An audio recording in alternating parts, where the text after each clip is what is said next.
నమస్తే పబ్లిక్, అందరు మంచుకున్నారా? అయ్యో ఏందుల్లా గట్లా చూస్తున్నారు? ఏమైంది గిట్లా రంగులు పూసుకుని వచ్చింది?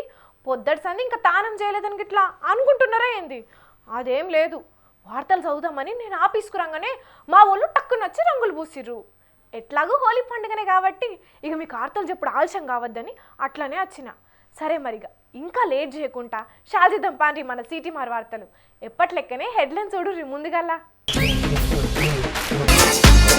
దేశమంతటా ఘనంగా జరిగిన ఈ హోలీ సంబురాలు తరాలు మారిన ఆడాడ పాటిస్తూనే ఉన్నారు వెనుకటి ఆచారాలు.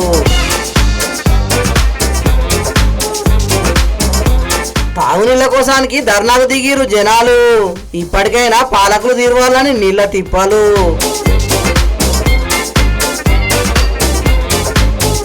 సుబ్రహ్మణ్య స్వామికి పూజ చేసిర్రు ఇనుప సువ్వలు గుచ్చుకొని. పెద్ద సాహసమే చేసిర్రు కోరుకున్న కోరికలు తొందరగానే తీరినాయని. హాస్టల్ బియ్యం పక్కదారి పట్టిస్తుంటే అక్కడి వాటేను ఆ స్కూలు విద్యార్థులు రెడ్ హ్యాండెడ్ గా దొరకబట్టిర్రు ఆటోను.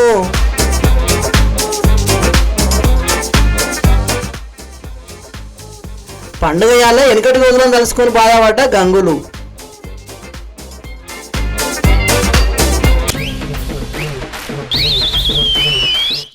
హోలీ సంబరాలు ఇలా అంతటా మస్తు ఘనంగా జరిగినవిలా.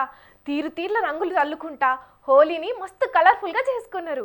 చిన్నపిల్లగాల కాడ నుంచి పండు ముసలోళ్ళ దాకా అందరికందరూ హోలీ ఆడుకొని ఖుషి అయ్యిండ్రు. మరి హోలీ ఏడాది ఎట్లా జరిగిందో అరుచుకోవాలి కదా. చలో పాండ్రి, మరి ఆలస్యం ఎందుకు?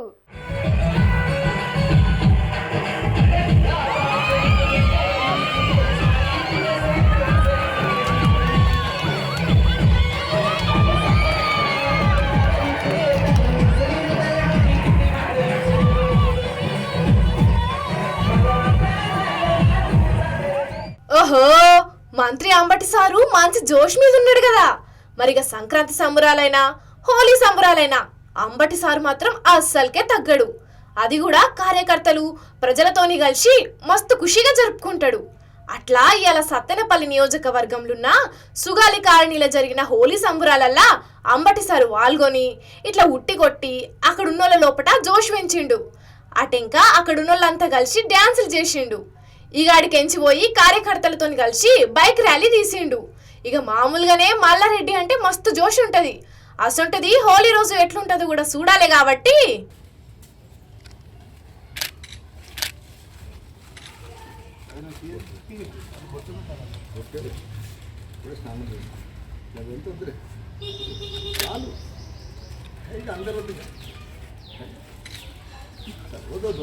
అయ్యో గిదేంది, మల్లన్న మంచిగా నిగనిగలాడే తెల్ల బట్టలేసుకున్నాడు. మీదికెంచి అర్చన కార్యకర్తలు కూడా మెడల పూలదండేసి ఉత్త కుంకుమ బొట్టు మాత్రమే పెట్టిర్రు కదా. ఆ జోష్ ఏది, ఆ ఊపేది అని అనాలనిపిస్తున్నదిలే మల్లన్నను చూస్తుంటే. ఏందోనుల్లా పాపం కారు పార్టీ అధికారంలోకించి దిగిపోయిన కాడ నుంచి మల్లన్న లోపట కొంత జోష్ తగ్గినట్టు కొడుతున్నది పోన్రి. ఇగటు దేశమంతటా కూడా హోలీ సంబరాలు మస్తు జోష్గానే జరిగినాయి. పువ్వు పార్టీ జాతీయ అధ్యక్షుడు జేపీ నడ్డా సారు కార్యకర్తలతో కలిసి రంగులు పూసుకుంటా వాళ్ళ లోపట హుషారు పెంచిండు. ఇది ఇట్లుంటే హోలీ నాడు గిల్లు ఏం చేసిండ్రో చూడుర్రి.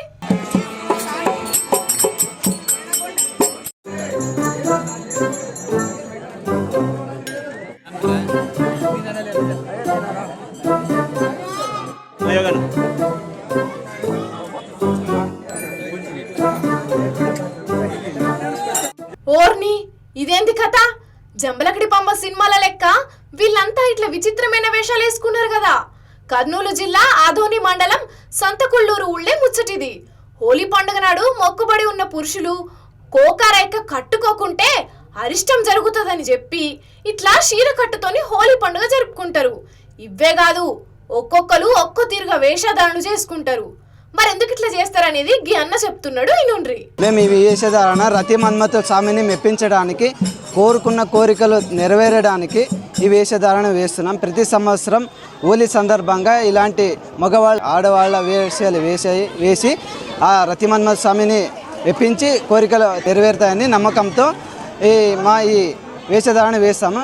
ఊర్లోని ప్రతి ఒక్కరూ ఏ సిగ్గు మోమాటం లేకుండా ఈరోజు అందరూ మగవాళ్ళు ఆడవాళ్ళ వేషాలు వేసి ఆ రతి మన్మథ స్వామిని మెప్పించి మన ఏ కోరికలు కోరుకున్నా నెరవేరాలని కోరుకుంటూ ఈ వేషధారణ వేస్తాం సార్. ఇన్నరా రతి మన్మధులను మెప్పించేటందుకు హోలీ నాడు ఇట్లా వేషాలు వేసి సంబురంగా గడుపుతారట. చీరలు కట్టుకొని ఆడివేషాలు వేసుకునేటందుకు ఏమాత్రం సిగ్గుపడకుండా పాత సాంప్రదాయాలను కొనసాగిస్తున్నారట. ఇది ఇట్లుంటే గిజుడుండ్రి.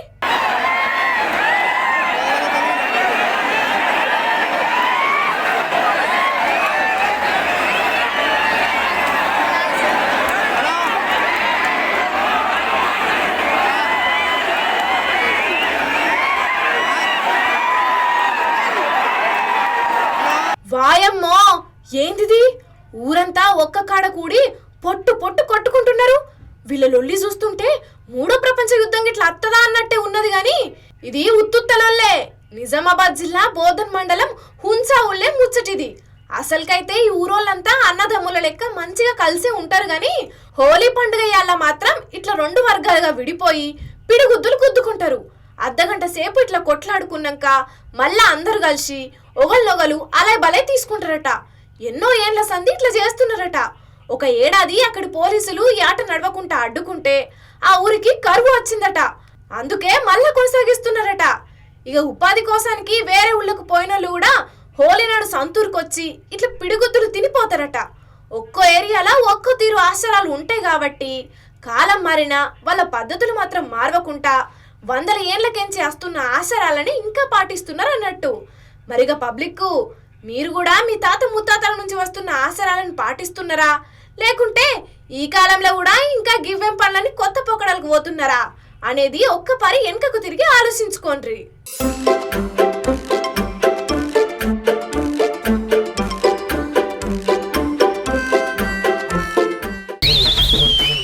ఎండాకాలం వచ్చిందంటే చాలు సాగునీళ్ళే కాదు తాగునీళ్ళకు సుతం కొన్ని ఏరియాలలో మస్తు తక్లీఫ్ ఉంటుంది.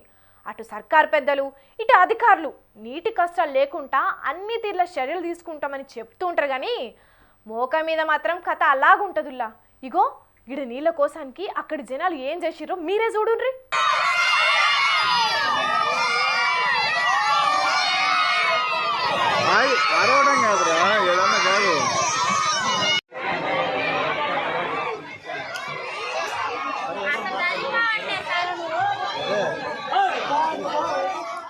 వాయమ్మో నీళ్ల కోసానికి బిందెలు పట్టుకొని మాతొక్క మంది రాలేదు కదా రోడ్డు మీదికి.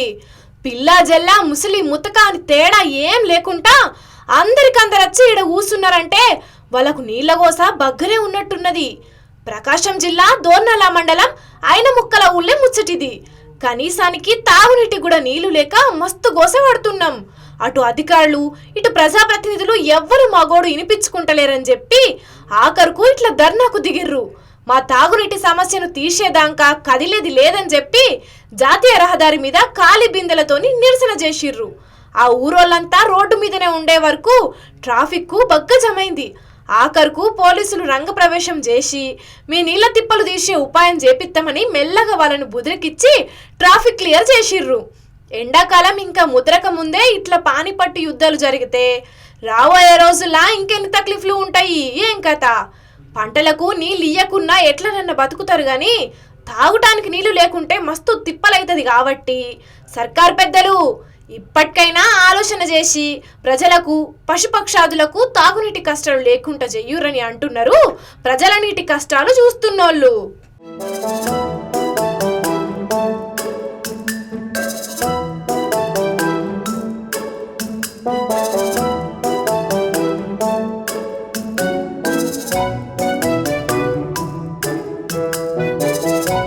ఇందుగలడు అందులేడని సందేహము వలదు.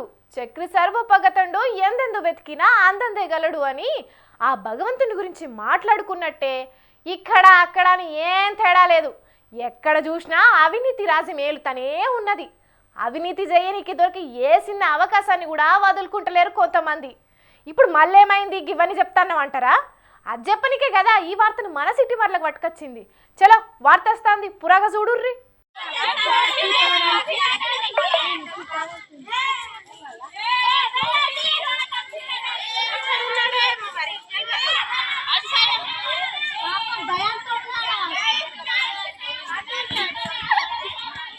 ఏదో అవినీతి ముచ్చటని చెప్పి ఆటోను చూయిస్తున్నారేందని అనుకుంటున్నారా?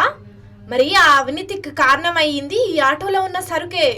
కొమురంబి ఆసిఫాబాద్ జిల్లా జైనూరు మండలం పాట్నాపూర్లున్న సర్కార్ ఆశ్రమ పాఠశాల నుండి అర్ధమరాత్రి 15 బస్తాల బియ్యాన్ని అమ్ముకునేందుకు ఆటోలో తీసుకుపోతుండగా అక్కడున్న విద్యార్థులు కాపు కాసి పట్టుకున్నారు. మరి బియ్యం దందా గురించి గీ బుజ్జవ ఏం చెప్తున్నదో ఇనుండ్రి. నేను ఇక్కడ 2-3 సార్లు బియ్యం అమ్మటం చూస్తున్నాను. అమ్మటం అయితే ఎలా అమ్ముతున్నారో నాకు తెలియదు, కానీ ఇక్కడ నుంచి దొంగలించటం నేను చూస్తూనే ఉన్నాను. నా కల్లారా 8th క్లాస్ నుంచి చూస్తున్నాను నేను, కానీ ఏం చేయలేను. మాకు ఇక్కడ ఎవరు సపోర్ట్ లేరు, ఎవరికి చెప్పాలి? మా మాట వినేటోళ్ళే లేరు ఇక్కడ. ఎన్నో సార్లు తీసుకెళ్ళిపోయిండ్రు. మా హెచ్ఎం సార్ అయితే ఇప్పుడు రాత్రి ఒక మాట, ఇప్పుడు ఒక మాట అంటున్నారు. రాత్రి ఏదో ఒకటి చెప్పి మళ్ళీ ఇంకొకటి ఏదో చూపెడుతున్నారు. మేము ఎలా నమ్మాలి? అక్కడ ఆ కిటికీ నుంచి నేను చూస్తున్నాను. మాకు నైట్ స్టడీ కదా, ఈరోజు స్టడీ కూడా చేయకండి అని చెప్పిండ్రు. నిన్న నైట్ వర్షం అయితే రాలేదు, కానీ స్టడీలో ఉన్న వాళ్ళందరినీ రూమ్కి వెళ్ళిపోయి పడుకోండమ్మని చెప్పిండ్రు. అదే నాకు ఏదో అనుమానం వచ్చినట్టు అనిపించింది. ఫస్ట్ వచ్చి ఆ వర్కర్ మనోహర్ గేట్ వచ్చి ఫస్ట్ ఓపెన్ చేసిండ్రు.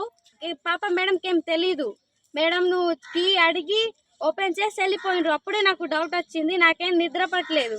ఇక్కడ కొద్దిసేపు ఆగంగానే ఈ ఆటో వస్తుంది, మెల్లగా బస్తాలు పెట్టిండ్రు, తర్వాత దొబ్బుకుంటూ తీసుకెళ్తున్నారు. అక్కడ వెళ్ళంగానే స్టార్ట్ అయిపోయింది. విన్నరా ఈ బుజ్జి మాటలు? ఎప్పటి లెక్కనే ఇప్పుడు కూడా బియ్యం అమ్ముదామని చూసిండు గాని ఆ పిల్లలు జర్ర హుషారుండుట్లా ఆ సారు పిల్లను వర్కౌట్ కాలేదు. ఆశ్రమ పాఠశాల హాస్టల్ వార్డెన్ ఇప్పటికే ఎన్నోసార్లు బియ్యాన్ని అక్రమంగా అమ్ముకున్నాడట గాని మేము ఎవ్వరికి చెప్పుకోలేకపోయినామని బాధపడుతున్నారు. సర్కారు మా కోసం బియ్యం పంపిస్తే ఇక్కడి సార్లు మాత్రం మాకు కడుపు నిండా బువ్వ పెట్టకుండా అమ్ముకునుడు ఎంతవరకు కరెక్టు అని గరానికి కత్తున్నారు. బియ్యం తరళీయంగా రెడ్ హ్యాండెడ్గా దొరికిర్రు కాబట్టి హాస్టల్ వార్డెను పరశురాం మీద చర్యలు తీసుకోవాలని డిమాండ్ చేస్తున్నారు. మేమేం చేయాలి? ఆడపిల్లలం, మాకు చాలా కష్టంగా ఉండేది. ఎప్పుడు మంచి ఫుడ్ లేదు, ఎప్పుడు మంచి సౌకర్యం లేదు. మాకే కాదు, చాలా మంది సార్లు మంచి సార్లు కూడా సార్ ముందు తలదించుకుంటూ ఉంటారు. కానీ చిన్నపిల్లగాళ్లకు కడుపు నిండా అన్నం పెట్టకుండా ఇట్లా బియ్యాన్ని అక్రమంగా అమ్ముకొని సొమ్ము చేసుకుంటే వానికి ఏం మంచి జరుగుతుంది చెప్పుండ్రి? అదే వాని పిల్లలు ఆ స్కూల్లో చదువుకుంటే ఇట్లనే సాలకుంట బువ్వ పెడితే ఊకుంటాడా? ఫాల్తు నాయలగాడు, కొంచెమన్నా ఉండాలి కదా.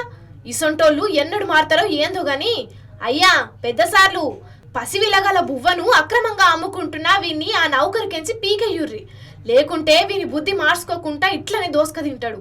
కాబట్టి ఎంబటినే చర్యలు తీసుకోవాలని అంటున్నారు ఆ పిల్లల తల్లిదండ్రులు.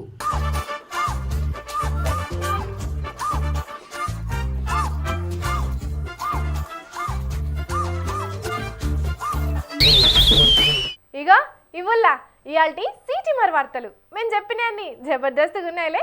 ఇంకెన్ని మంచి ముచ్చట్లతోని మళ్ళా కలుద్దాం. అప్పటిదాకా చూస్తూనే ఉండుని మన స్వతంత్ర టీవీ.